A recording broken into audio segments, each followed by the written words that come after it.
والصلاة والسلام على سيدنا محمد وآله وصحبه أجمعين. فقد قال الله تعالى في القرآن العظيم: لكي لا تحسروا على ما فاتكم ولا تفرحوا بما آتاكم. فقد قال رسول الله صلى الله عليه وسلم: وإن أصابك شيء فلا تقل لو أني فعلت كذا كان كذا.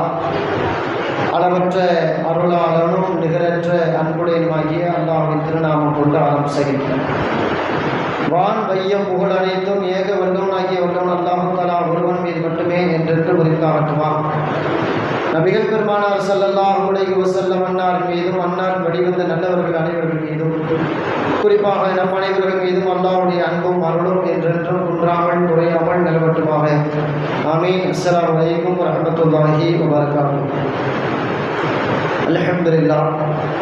இன்றோடு நம்முடைய ஹாஃபில் அவர்கள் சரியாக 27 ஜுஸுவை முடித்து கொண்டிருக்கிறார்கள். இன்று ஓதப்பட்ட திருமறை வசனங்கள் நிறைய செய்திகளை சொல்ல கேட்டோம். மனிதனையும் ஜின் வர்க்கத்தையும் படைத்திருப்பது அல்லாஹ்வை வணங்கத்தான் என்று ஒரு வசனம் பேசியது. அதே போல சொர்க்கத்தில் மூமினான முஸ்லிமான மக்கள் என்னென்ன நிஅமத்துக்களை அனுபவிப்பார்கள், அவர்கள் உண்ணக்கூடிய உணவு, பருகக்கூடிய பானம், படுக்கும் கட்டில், கட்டிய மனைவி, இப்படியாக நிறைய சொர்க்கத்தினுடைய அலங்காரங்களை அழகாக அல்லாஹ் தஆலா சூரா வாக்கியாவின் பல பகுதிகளில் விவரித்தான். அதே போலத்தான் அல்லாஹ்வுடைய அத்தாட்சிகள் எதை நீங்கள் உங்களால் குறிப்பிக்க முடியும் என்று அல்லாஹ் தன்னுடைய அத்தாட்சிகளை தொடர்ந்து அடுக்கிக் கொண்டே வந்தான். இன்றைக்கு நம்முடைய சிந்தனைக்கு ஒரு அழகான வசனம்: லிகைலா தஹ்சரு அலா மா ஃபாதகும். உங்களுக்கு கிடைக்காமல் போனதை பற்றி, தவறி போனதை பற்றி நீங்கள் கவலை கொள்ளக்கூடாது, கவலை செய்யக்கூடாது. வலா தஃபரஹு பிமா ஆதாகும். அல்லாஹ் உங்களுக்கு கொடுத்திருக்கக்கூடிய அருள்வளங்களை கொண்டு நீங்கள் ஆணவம் கொள்ளக்கூடாது. இது ரெண்டும் அல்லாஹு தஆலா ஏற்கனவே கலாக்கதிரிலே எழுதி வைத்தது தான் நடக்கிறது. அல்லாஹ் சொல்ல வர்றது நோக்கம் என்னன்னு கேட்டால், எந்த விஷயம் தவறுனாலும் கவலைப்படாத, அது அல்லாஹ் நாடுனதுனால தான் தவறுச்சு. உன்னுடைய கேர்லெஸ், உன்னுடைய கவனமின்மையில தவறுச்சு அப்படி நீ நினச்சிக்கிற. இல்லை, அல்லாஹ் உன் விஷயத்தில் அதில் அவன் நாடலை, அதனால தவறி போச்சு. அதனால நீ அதை பற்றியெல்லாம் கவலைப்பட்டுக்கிட்டு இருக்க வேண்டாம். அதே போல உனக்கு நிறைய இருக்குது அருள் கொடை, படிப்பு, காசு, குணம், அந்தஸ்து, அதிகாரம், இப்படி நிறைய அல்லாஹ் உனக்கு தந்திருக்கான்ல, அதை வச்சுக்கிட்டு ஆணவமும் கொள்ளாதே அப்படின்னு அல்லாஹ் தஆலா இது ரெண்டும் அல்லாஹ் முடிவு பண்ணதை தந்திருக்கிறான். அதனால உனக்கு கவலையும் வேணாம், ஆணவமும் வேணாம் அப்படின்ட்டு அல்லாஹ் அந்த வசனத்தில் சொல்றான். நபிகள் நாயகம் ஸல்லல்லாஹு அலைஹி வஸல்லம் அவர்கள் சொல்வார்கள்: வைன் அஸாபக ஷையுன், உன் வாழ்க்கையில் ஏதேனும் ஒரு தீங்கு நடந்துருச்சுன்னா, நீ விரும்பாதது அல்லது நஷ்டமாகிறது, இப்படி ஏதேனும் உயிரிழப்பு, இப்படி ஏதேனும் உன் வாழ்க்கையில் நடந்துட்டா, ஃபலா தகுல், நீ இப்படி சொல்லக்கூடாது வாழ்க்கையில். எப்படி? லவ் அன்னி ஃபஅல்து கதா, இப்படி நடந்துருச்சுப்பா, நான் அப்படி செஞ்சிருக்கலாம், அப்படி செஞ்சிருந்தேன், காண கதா, அப்படி ஆயிருக்கும், எனக்கு ஒரு பிரச்சனை வந்திருக்காது, இப்படி போயிருக்கணும், நான் அப்படி போயிட்டேன், எனக்கு பிரச்சனை ஆகி போச்சு அப்படின்ட்டு. இந்த அரபியில லவ், வாவு, லாம் இப்படி இருக்கு. லவ் அந்த வார்த்தை ரசூலுல்லாஹி ஸல்லல்லாஹு அலைஹி வஸல்லம் சொல்லுவாங்க, ஷைத்தானுக்கு தான் பிடிக்குமா. இங்கிலீஷில் உள்ள லவ்வை சொல்லல, அரபியில் உள்ள லவ். அந்த லவ் ஷைத்தானுக்கு தான் பிடிக்குமா. காரணம், ஷைத்தான் தான் அப்படி நம்மளை பேச வைப்பான். எல்லாம் நாடுனது நடந்துருச்சுன்னு அமைதியாக போகிறத விட்டுவிட்டு, என்னுடைய குறை தாங்க, அல்லது நீ பண்ணின தப்பு தான், அல்லது அவன் பண்ணின தப்பு தான் அப்படின்ட்டு தன்னை குறைப்படுறது, மனைவி மக்களை குறைப்படுறது, அண்ணன் தம்பியை குறைப்படுறது, வேலைக்காரனை குறைப்படுறது, இந்த மாதிரி யாரையாவது குறைப்பட்டுக்கிட்டு இப்படி செஞ்சுருக்கலாம், அப்படி செஞ்சுருக்கலாம், அதை அப்படி பண்ணியிருப்பேன், இது இப்படி பண்ணியிருப்பேன், இந்த மாதிரி எண்ணமே இது ஷைத்தானுக்கு பிடிக்கும். இது முஸ்லீம்களுக்கு அந்த எண்ணம் வராது. கலாக்கதர் விதியின் மீது நம்பிக்கை உள்ளவங்க இப்படி பேச மாட்டாங்க. நடந்துருச்சு, இது அல்லாஹ்வுடைய நாட்டம், அவ்வளோதான். எதையும் எல்லாத்தையும் அப்படி தான் பொறுப்பேற்றுது. புகாரியில், முஸ்லீமில் இப்படி ஒரு நபி மொழி வருது. பெருமானாசனுடைய மூத்த மக ஜைனப் அம்மா, அந்த அம்மாவுக்கு ஒரு ஆண் குழந்தை பிறந்துச்சு, கொஞ்ச காலம் இருந்துச்சு. ஆனால் அந்த குழந்தை மவுத்து கண்டிஷனுக்கு வந்துருச்சு, இறுதி நேரத்துக்கு அந்த குழந்தை வந்துருச்சு. மௌத்தா போகுது அப்படின்ற மாதிரி அவங்களுக்கு தெரிஞ்சிருச்சு. ஜைனப் அம்மாவுக்கு ரொம்ப கஷ்டமாயிடுச்சு. ஆம்பளை பிள்ளை இப்படி பிறந்தும் மௌத்தா போகுதே சின்ன பிள்ளையிலேயே அப்படி ரொம்ப கஷ்டமாயிடுச்சு. அப்போது நேராக சொல்லி விட்டாங்க தகப்பனார்கிட்ட, பெருமானார் ஸல்லல்லாஹு அலைஹி வஸல்லம் அவருடைய பேரப்புள்ள கொஞ்சம் நேரத்துக்குள்ளே மௌத்தா போக போகிறாரு, அவர்கிட்ட போய் ரசூலுல்லாஹ்ட்ட சொல்லி ரசூலுல்லாஹ்வை கூட்டிக்கிட்டு வா அப்படின்னு ஒருத்தரை சொல்லி அனுப்புனாங்க. அவர் சொன்னார், உங்கள் பேரப்பிள்ளைக்கு சக்கராத்து நிலைமை மாதிரி தெரியுது ரசூலுல்லாஹ், உங்கள் மகன் உங்களை கூட்டிகிட்டு வர சொன்னாங்க. இப்போ ரசூலுல்லாஹி ஸல்லல்லாஹு அலைஹி வஸல்லம் தெரிஞ்சு போச்சு. அதாவது எல்லாத்துக்கும் ஒரு தவணை இருக்கு. பேரனுக்கு அல்லாஹ் பெரிய வயசை தரலை போல இருக்கு. அல்லாஹ் குழந்தைய தந்தான், அந்த குழந்தைய கட்டி காப்பாற்றி வளர்த்து ஆளாக்கி அந்த பிள்ளை தன்னுடைய மகளுக்கு உதவி உபகாரம் செய்யுங்கிற நிலை இல்லை போல இருக்கு அப்படின்னு முடிவு பண்ணிட்டு வந்தவற்றையே சொல்லிவிட்டாங்க. ஒவ்வொன்றுக்கும் ஒரு தவணை இருக்கு, ஒவ்வொரு மனுஷனுக்கும் ஒரு லிமிட், ஒரு அளவு இருக்கு. அது இருக்கிறனால இப்போ குழந்தை மௌத்தா போகிறது நான் என்ன பண்ண போறேன், என்னை கூப்பிட்டு விடுற ஆளாயா மக, அந்த அஜல் அந்த தவணை முடிய போகுது அப்படின்னு சொல்லிட்டு மௌத்தா போனாலும் பரவாயில்ல பொறுமையா இருக்க சொல்லு, அதற்கு அந்த மௌத்தில் ஒரு நன்மையை எதிர்பார்க்க சொல்லு அப்படின்னு சொல்லிவிட்டாங்க. இதுதான் அல்லாஹ் நமக்கு தந்திருக்கலாம், ஆனால் அது தவறி போயிடலாம். குழந்தைகள் உடைய இறப்புங்கிறது தாய் தகப்பனுக்கு ஈடு கட்ட முடியாதது தான், மிகப்பெரிய வலியை தரக்கூடியது தான். வயசில் மூத்தவங்களுடைய இறப்பை விட நம் பிள்ளைகள் ஒரு 2 வயசு 3 வயசு தட்டகா நடந்துக்கிட்டு அறையும் குறையுமா பேசிக்கிட்டு அப்படி தெரியுதுல்ல, அந்த பிள்ளைங்க மௌத்தா போகிறது இருக்குது, அது ரொம்ப மனசுக்கு வருத்தத்தை தரும். அந்த வருத்தமான நேரத்தில் கூட தன் மகளுக்கு பெருமானார் ஸல்லல்லாஹு அலைஹி வஸல்லம் என்ன சொல்லி கொடுக்குறாங்கன்னு கேட்டால், அம்மா நீ பொறுமையாயிரு, நன்மையை எதிர்பாரு, அல்லாஹ் கொடுத்தான், அல்லாஹ் எடுத்துக்கிட்டான். இதில் யார் எதை வச்சு புலம்புறதுனால ஒன்றும் ஆகாது அப்படின்னு சொல்லிவிட்டான். மீண்டும் அந்த அம்மா கேட்கல, இல்லை ரசூலுல்லாஹ் வர சொல்லுங்க. அப்புறம் ரசூலுல்லாஹ் போனாங்க, அந்த குழந்தைய பார்த்தாங்க, சக்கராத்து நிலைமையை, மேலே கீழே அந்த உசுறு அந்த பூச்சி அந்த அப்படியே இழுத்துக்கிட்டே இருந்துச்சு. கொஞ்ச நேரத்தில் அந்த குழந்தை மௌத்தாயிடுச்சு. பெருமானார் ஸல்லல்லாஹு அலைஹி வஸல்லம் அழுதார்கள் அப்படின்னு ஹதீஸ்களில் வருது. இந்த மாதிரி இழப்பு வாழ்க்கையில் எல்லாருக்கும் பல வகையில் வரலாம். ஒரு நல்ல ஓஹோன்னு கடை நடந்துக்கிட்டு இருக்கும், திடீர்னு பார்த்தா அந்த கடை நஷ்டத்தில் ஆகிடும், அல்லது நம்மளுடைய கடைக்கு ஏதேனும் அரசு ரீதியாக தொந்தரவு வந்துடலாம். இது எல்லாம் அல்லாஹ் கொடுக்குற ஒரு சோதனை. இதை இப்படி வாங்காமல் இருந்திருக்கலாம், இந்த இடத்துல அதை செய்யாமல் இருந்திருக்கலாம், அந்த பில்டிங்கை கட்டாமல் இருந்திருக்கலாம், அல்லது இன்னாட்டு நான் அப்படி பேசாமல் இருந்திருக்கலாம் அப்படின்னு நினைக்கக்கூடாது. முன்னாடி நடந்தது அல்லாஹ் தான், அல்லாஹ்வோட ஏற்பாட்டில் தான் நடந்தது, இப்பயும் அல்லாஹ்வுடைய ஏற்பாட்டில் தான் நடக்குது. பொறுமையாயிரு அப்படிங்கிறான் அல்லாஹ், பொறுமையாயிரு, அல்லாஹ்ட்ட அதில் நன்மையை எதிர்பாரு அப்படிங்கிறத அல்லாஹ் அந்த வசனத்தில் சொல்கிறான். தவறி போனதுன்னு நினச்சி நீ ரொம்ப கஷ்டப்படுக்காத. தவறுறதுங்கிறது இஸ்லாத்தில் முஸ்லீம்களுக்கு ஒன்றுமே இல்லை, அல்லாஹ் நாடுனா நடக்குது, அவ்வளவுதான். அது எல்லாத்துக்குமே பொருந்தும். உலகத்தில் மனைவி மக்களில், தாய் தகப்பன்ட்ட, அண்ணன் தம்பிகிட்ட, மாமா மச்சான்ட்ட, தொழில்துறையில், படிப்பில், இப்படி எல்லாத்துலேயுமே பொருந்தும். நான் மட்டும் இந்த குரூப் எடுத்திருந்தா அங்கே நின்றுப்பேங்க அப்படின்லாம் பேசக்கூடாது. இதுதான் எடுத்திருக்க, இதைத்தான் படிக்க முடியும், இதுதான் உனக்கு வியாபாரம், இதுதான் சம்பாத்தியம், அவ்வளோதான் முடிஞ்சு வச்சு. நம்மளோட ஒன்றா படிச்சுலே பெரிய இடத்துல இருக்காங்கிறதுக்காக வேண்டி நாம் அவனை பார்த்து பார்த்து ஆதங்கப்படுறதா? அல்லாஹ்வுடைய நாட்டம் இல்லை. ஆனால் சில பேர் இப்படியே தாய் தகப்பனை திட்டுறானே, நான் நல்ல மார்க் எடுத்திருந்தேங்க, எங்கள் அப்பா சரியாக ஃபீஸு கட்டாமல், அந்த காலேஜில் சீட்டு கிடைக்காம, அந்த ஸ்கூலில் சீட்டு கிடைக்காம, அது அந்த வேலைக்கு கொஞ்சம் காசை முன்ன பின்ன கொடுத்துருந்தா அது வந்திருக்கும் அப்படின்ட்டு அத்தாவிலிருந்து அம்மாவிலிருந்து தாதா தாதி எல்லாத்தையும் திட்ட ஆரம்பிச்சிடறானே. இந்த காலேஜில் சீட்டு கிடைக்காம போச்சு, இந்த வேலை கிடைக்காம போச்சு, எல்லாம் எங்கள் அத்தானால எங்கள் அம்மானால அப்படி இப்படின்றான். அடே திருமண வாழ்க்கையில் கூட பாருங்களேன், இந்த பொண்ணை கட்டாதேன்னு சொன்னேன், என் தலையில் கட்டி வச்சு உசுரை வாங்குறான் எங்கள் அப்பன் எங்கள் அம்மா அப்படின்ட்டு. மனைவி சரியில்லாட்டாலும் அத்தா அம்மாவை திட்டுறான். அட அல்லாஹ்வுடைய நாட்டம் அதுதான். அட பொம்பளை பிள்ளைய அப்படி தானே புலம்புறா. நானா பார்த்து இவரை கட்டி வைக்க சொன்னேன், இப்போ நான் எவ்வளோ பெரிய கஷ்டப்படுறேன் தெரியுமா, அது உங்களுக்கு புரியுமா, அப்படியா இப்படியான்ற. அட அல்லாஹ் நாட்டை இன்னாருக்கு இன்னாரும் முடிவு செய்யப்பட்டிருக்கு, அதன் பிரகாரம் தான் நடக்கும். அதுல ஏதாவது நன்மை இருக்குங்கிறாங்க பெருமானார் ஸல்லல்லாஹு அலைஹி வஸல்லம்.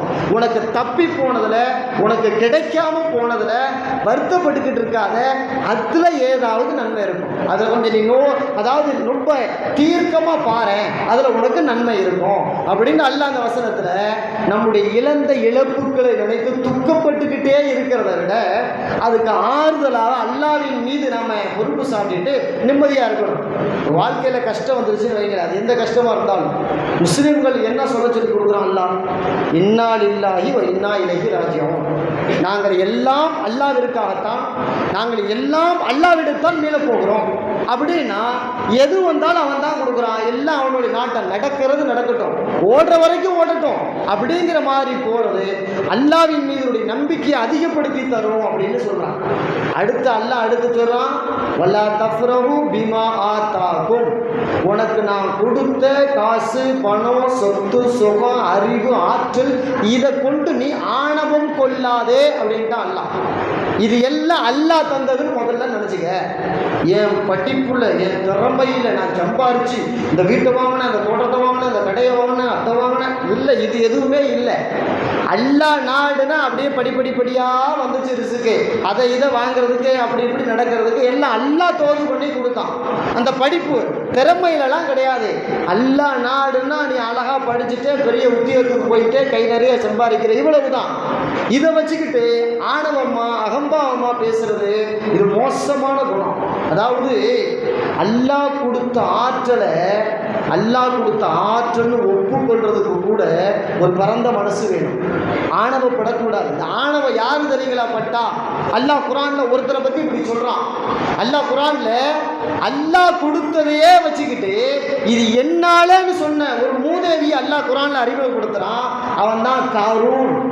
காரூன் யாரு தெரியுங்களா? மூசா அலைஹிஸ்ஸலாத்துடைய சமுதாயத்தில் உள்ள ஒரு ஆள். பார்த்து அவ்வளவு அழகா இருப்பான், அவ்வளவு ஆண் அழகன் காரூன். அதே போல அவனுக்கு குரல் வளம் கொடுக்கப்பட்டிருந்துச்சு பாருங்க. தௌராத்தை ஓதுனான்னா சொக்கி போவாங்களாம், அந்த அளவுக்கு அழகா ஓதுவானா. அதாவது நம்ம நமக்கு தெரிஞ்ச வரைக்கும் குர்ஆனை திறம்பட ஓதக்கூடிய காரி அப்துல் பாசி அப்படிங்கிறோம். அதே மாதிரி இன்னைக்கு ஹயாத்தா இருக்கிற அப்துல் ரஹ்மான் சுதைசி அப்படிங்கிறோம் இல்லையா? அதே மாதிரி ஹமிதி அப்படிங்கிற நிறைய இமாம்கள் பேரை சொல்றோம். அதை ஓதுனாங்கன்னா அவ்வளவு ரம்மியமா இருக்கும் இல்லையா? அந்த மாதிரி தௌராத்தை ரம்மியமா ஓதுவான் காரும், ரம்மியமா ஓதுவான் காரும். நல்லா அழகா இருப்பான். அவனுக்கு கொடுத்த நேமத்தை பாருங்களேன். ஒண்ணு கூட அப்படி எல்லாத்துக்கும் மொத்தமா எல்லாம் தந்திருக்கானான்னு தெரியாது. ஆணழகன், குரல் வளம் உள்ளவன், அதனையும் தாண்டி அவனுக்கு பெரிய சொத்து அல்லாஹ் தந்தான். குர்ஆன்லயே அல்லாஹ் சொல்றான் அவன் சொத்து எவ்வளவுன்னா, அவனுடைய சொத்தை பூட்டி அந்த பூட்டின சாவி இருக்குல்ல, அந்த சாவியை தூக்குறதுக்கு பலமான கூட்டங்கள் தேவைப்படும் அல்லாஹ் சொல்றான். ஒரு சாவியை தூக்க பல மக்கள் தேவைப்படுவாங்களாம். அவங்க சேர்ந்தா கூட அந்த சாவியை தூக்க முடியாதான். சாவியே இவ்வளவு கனமுன்னா அவன் வச்சிருக்க சொத்து சுகம் எவ்வளவு பெருசு இருக்கும், அவன் எவ்வளவு பெரிய பணக்காரன். அப்பதான் பெருமானார், அதாவது மூசா அலைஹிஸ்ஸலாம் மூலமா அல்லாஹ் சொல்லி விட்டான், காரூன் உனக்கு நிறைய அல்லாஹ் தந்திருக்கான்பா. ஹஸின் கமா ஹஸன் அல்லாஹ் இலை, உனக்கு அல்லாஹ் உபகாரம் பண்ண மாதிரி நீ பிறருக்கு உபகாரம் பண்ணு அப்படின்னு சொன்னோடனே அப்பத்தான் இப்லீஸ் கூட பேசாத வார்த்தையை பேசுனாங்க காரூன். இப்லீஸ் கூட சொல்லல வார்த்தையை. என்ன வார்த்தை சொன்னா? இன்னமா ஊதீதுஹு அலா இல்மின் இந்தி. அல்லாஹ் கொடுக்கல, ஏன் அறிவுல நான் சம்பாதிச்சது அப்படின்னா, ஏன் ஆற்றலில் நான் சம்பாதிச்சதுன்னா. இது இப்லீஸ் கூட சொல்லல அந்த வார்த்தையை. இப்லீஸ் எவ்வளவு பெரிய திறமைக்காரன் தெரியுங்களா? பல மலக்குமார்களுடைய ஆசிரியர் பொறுப்புல இருந்தான். அட அவன் கூட எனக்கு என் திறமையால் இந்த உயர் பதவி கிடைச்சதுன்னு ஒரு இடத்துல கூட சொல்லலைங்க. அல்லாஹ் தந்ததுன்னு தான் சொன்னான். இப்லீஸ் கூட அப்படித்தான் சொன்னான். எனக்கு கிடைத்த ஆற்றலும் அறிவும் என் ரப்பு தந்ததுன்னு தான் சொன்னான். ஆனா அல்லாஹ்வுடைய ஒரே ஒரு சொல்ல தான் அவன் ஏத்துக்காம போயிட்டான். அதனால தான் லஅனத்துல்லாஹ் ஆயிட்டான். அட அந்த இப்லீஸை விட மோசமானவங்க காரூன். அதனாலதான் காரூன் மாதிரி யாரும் பேசக்கூடாதுங்கிறான் அல்லாஹ்.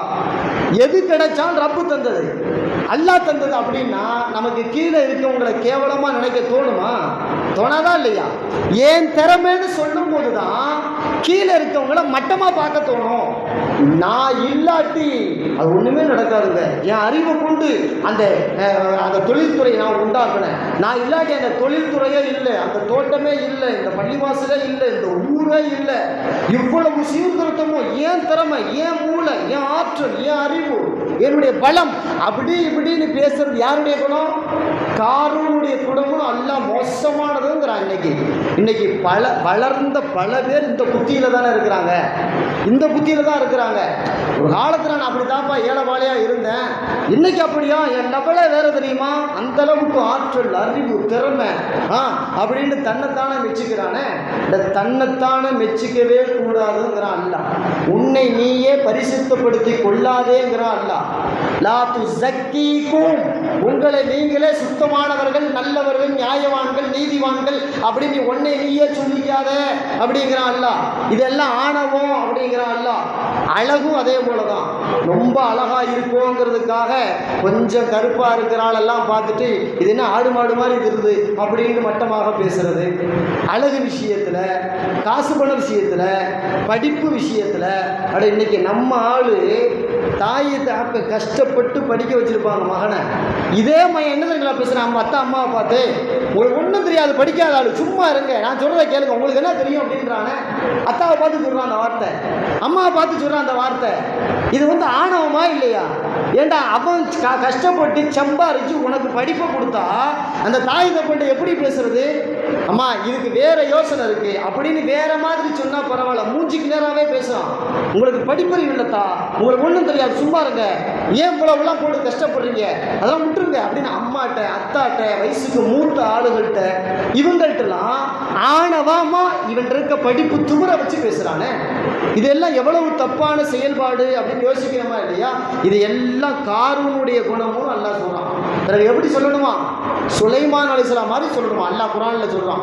அல்லாஹ் குர்ஆன்ல பதிவு பண்ணி வச்சிருக்கான். அதாவது சுலைமான் அலைஹிஸ்ஸலாத்துக்கு அல்லாஹ் எவ்வளவு பெரிய ஆற்றலை தந்தான் இல்லையா? அதாவது எல்லா உயிரினங்கள் பேசுறது இவங்களுக்கு தெரியும். ஆடு, மாடு, கோழி, குஞ்சு, நரி, நத்தை, பேய் எல்லாம் எது பேசினாலும் இவங்களுக்கு விளங்கும், எதுவாக இருந்தாலும் இவங்களுக்கு தெரியும். அப்படி உயிரினங்களுடைய பேச்சாற்றல் அல்லாஹ் தஆலா சுலைமான் அலைஹிஸ்ஸலாத்துக்கு கொடுத்திருந்தான். அதே மாதிரியே அதே ரன்வே வேகத்தில் காற்று சொன்னாங்கன்னா கொண்டு போய் விட்டுருமா. டெல்லிக்கு போகணும் 5 நிமிஷத்தில் அப்படின்னு காற்றுக்கு உத்தரவு போடுவாங்க, டெல்லியில் கொண்டு போய் விட்டுருவோம் 5 நிமிஷத்தில். ரன்வே ஃப்ளைட்டில் போனால் கூட போக முடியாதுங்க. அதாவது மேலே பறக்கிற ஃப்ளைட்டினுடைய அதிவேகம் எவ்வளவுங்க? 800 கிலோமீட்டர் மணிக்கு இல்லையா? 800 கிலோமீட்டருக்கு மேலால பறக்கிற ஃப்ளைட்டு கிடையாது. நார்மல் ஃப்ளைட்டினுடைய வேகம் 800 கிலோமீட்டர் தான். அப்படிதான் கணிப்புல சொல்றாங்க. ஆனா அதை விட்டு அப்படி சுண்டி ஒரு நேரத்துக்குள்ள சுலைமான் அலைஹிஸ்ஸலாத்துக்கு அல்லாஹ் காற்றை வசப்படுத்தி கொடுத்துருந்தானா, ஒரு செகண்டுக்கு நினைச்ச நேரம் போவாங்க, ஒரு செகண்டுக்கு நினைச்ச நேரம் வந்துருவாங்க. அப்ப காற்று இவங்கள் வசம் இருக்கிறது, ஆடு, மாடு, கோழி, குஞ்சு எல்லாம் இவர்கள் வசம் இருக்கிறது, ஜின்னு பெரிய பெரிய ஆற்றலுக்குரியவர்கள் எல்லாம் இவர்கள் வசம் இருக்கிறார்கள். எந்த அளவுனோ அல்லாஹ் குர்ஆன்லயே பதிவு பண்றான். அவங்க சபையில ஒரு நீண்ட தூரத்துல பல்கீஸ் அம்மாவுடைய சிம்மாசனம் இருந்துச்சு. அந்த சபையில பேசுறாங்க, எப்பா இத்தனை 1000 கிலோமீட்டருக்கு அப்பால பல்கீஸுடைய சிம்மாசனம் இருக்கு, அதை ஒரு செகண்டுக்குள்ள கொண்டாடணும், உங்கள யாரால முடியும் அப்படின்னா. அதுல ஒரு ஜின்னு இருந்துச்சு, சொன்னீங்கன்னா போதும் நீங்க எந்திரிச்சு அந்த சேரை விட்டு எந்திரிக்கல கூட்டி அந்த கொண்டாந்துருவேன் அப்படின்னுச்சு. அதுல இன்னொரு மனுஷன் இருந்தாரு, கண்ணை அப்படி மூடி துறைக்கிறதுக்குள்ள கொண்டாடுவேன்னு சொன்னாரு, கொண்டாந்து நிப்பாட்டிட்டார். சொன்னவனே கொண்டாந்து நிப்பாட்டிட்டார். இவ்வளவு பெரிய மக்களை எல்லாம் இவர்களுக்கு அல்லாஹ் வசப்படுத்தி தந்தான். இதை பார்த்த பிறகுதான் சொன்னாங்க, அதாவது சுலைமான் அலைஹிஸ்ஸலாம், ஹாதா மின் ஃபதுலி ரப்பி, இது என் ஆற்றல் இல்லை, என் ரப்பு எனக்கு தந்த அருள்கொடை அப்படின்னு சொன்னாங்க. இப்படிதான் சொல்லணும், இது என் ரப்பு எனக்கு தந்தது. அடுத்து சொன்னாங்க, இந்த அருள்கொடை அல்லாஹ் தந்திருக்கான், அந்த அருள்கொடையை வச்சு அல்லாஹ் அவனுக்கு நான் நன்றி செய்ய போறனா அல்லது அவனை மறுத்து பேச போகிறனா என்று என்னை பரிசோதிக்கிறான் அப்படின்னு சுலைமான் அலைஹிஸ்ஸலாம் சொன்னாங்களாம். அப்ப ஆற்றலும் காசு பணங்களும் சொத்து சொற்களும் அழகுகளும் வந்தால் நாம என்ன நினைக்கணும்? அல்லாஹ் இதை வச்சு என்னை சோதிக்கிறான்னு நினைக்கணும், என் திறமைன்னு நினைக்க கூடாது. இதை வச்சு ஏதோ என்னை அல்லாஹ் சோதிக்கிறான், உஷாரா இருக்கணும் அப்படிங்கிறது சுலைமான் அலைஹிஸ்ஸலாம் கற்றுக் கொடுக்குறான்.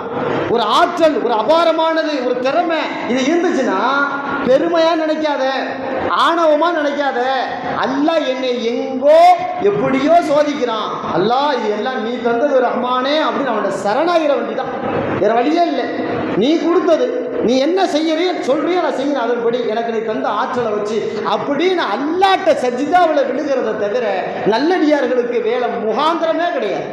இதை தான் இந்த வசனம் நமக்கு சொல்லிக் கொடுக்குது. வலா தஃப்ரஹு பிமா ஆதாக்கும், உங்களுக்கு கொடுத்த அருள் வளங்களை நினைத்து ஆணவம் கொள்ளாதீர்கள். ஆணவம்னா என்ன? தன் வாழ்க்கையினுடைய கீழே இருப்பவர்களை கேவலமாக பார்க்காதே. அதே போல யாரையும் மட்டமான வார்த்தைகளை பயன்படுத்தி விடாதே. உனக்கு மேல ஒருத்தனும் இல்லை என்ற ஒரு மனப்போங்குக்கு நீ போய்விடாதே. நீ எவ்வளவு பெரிய உசரத்தில் இருந்தாலும் இந்த எண்ணம் மட்டும் வரவே கூடாது, ஆணவம் கூடாது அப்படின்னு அல்லாஹ் அந்த வசனத்துல சொல்லி கொடுக்குறான். இந்த ரெண்டு பண்பு மட்டும் இருந்துருச்சுன்னா அவர்கள் நபிமார்கள் பண்பில் வாழுகிறார்கள் என்று அர்த்தம். சுலைமான் அலைஹிஸ்ஸலாம் அந்த பண்பு தானே இருந்துச்சு, ரசூலுல்லாஹ் அந்த பண்பு தானே இருந்துச்சு, நபிமார்கள் பல பேருக்கு அந்த பண்பு தானே இருந்துச்சு. எவ்வளவு வசனம் போனாலும் ரொம்ப மறக்க மாட்டாங்க, படைச்சவனும் மறக்க மாட்டாங்க, யாரையும் கேவலமா பார்க்க மாட்டாங்க. எவ்வளவு சோதனை வந்தாலும் இது அல்லாஹ் நாடுது நடக்குது, வேற எந்த புலம்பும் புலம்ப மாட்டாங்க, எதையும் புலம்ப மாட்டாங்க. அய்யூப் அலைஹிஸ்ஸலாத்தை பத்தி நாம ஏற்கனவே சொன்னோமா இல்லையா? அய்யூப் அலைஹிஸ்ஸலாத்து உடம்பு முழுக்க புழு அரிச்சு எடுத்துருச்சுங்க, அரிச்சு எடுத்த போது கூட அல்லாஹ்வுக்கு எதிரான ஒரு வார்த்தை சொல்லலையே. சொல்ல அய்யூப் அலைஹிஸ்ஸலாம் அல்லாஹ் என்னை எப்படி சோதிக்கிறான் அப்படி சொல்லவே இல்லை. லாஸ்டா நாக்குல ஒரு புழு வந்துருச்சு, நாக்க அரிக்க போகுது. நாக்க அரிச்சாச்சுன்னா அல்லாஹ்வை தஸ்பீஹ் செய்ய முடியாது. அது ஒண்ணுதான் அவர் செஞ்சுக்கிட்டு இருக்கக்கூடிய இபாதத். அதுவும் செய்ய முடியாட்டி நான் மனுஷனா எதுக்கு இருக்கணும் அப்படிங்கிற மனநிலையில ரப்பு உன்னை நான் துதிக்கிற நாக்குக்கும் பிரச்சனை வந்துருச்சுடா அல்லான்னு சொன்னாங்க. அல்லாஹ் அப்படியே குணமாக்கிட்டான். இதுதான் நபிமார்களுடைய பண்பு.